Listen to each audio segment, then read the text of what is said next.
Doctors who had to break the news. What reaction stuck with you the most? 1.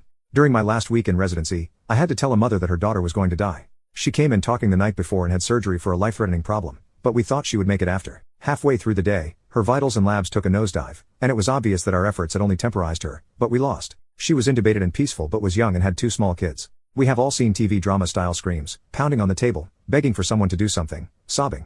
When it's real, it's so much more complicated. Her mom was crying on the floor, asking me to take her organs to save her daughter. I'm not emotional, but that day wrecked me. I went to the bar after attending, and we didn't talk. I try not to think about it. 2.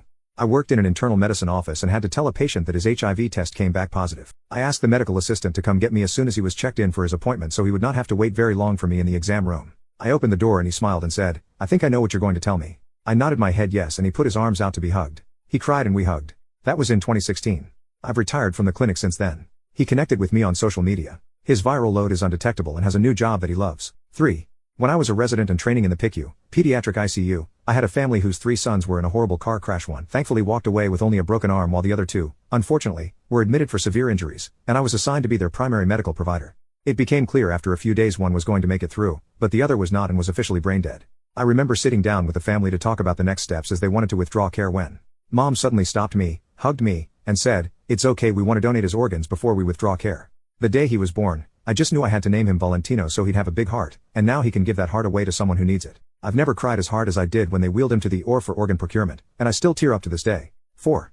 In the first year of being a doctor, a patient had an abrupt, very unexpected, code and died shortly after we had just discussed starting a new round of chemo the next day. He was fully laughing and just hanging out with his family in the room not 30 minutes before he passed. It was the kind of experience that shook you and made you consider leaving medicine because you do not know if you will ever trust yourself again. I lost it and spent 15 minutes ugly crying in a stairwell before I could bring myself to go to the family waiting room and tell them. But when I got there, they said they figured out what had happened. They were sad but thanked me for at least making his last day a happy one and hugged me. I slept on the floor that night out of exhaustion. Their reaction is the only reason I was able to peel myself up in the morning and get back to work. It has been years, but I will never ever forget it or him. 5.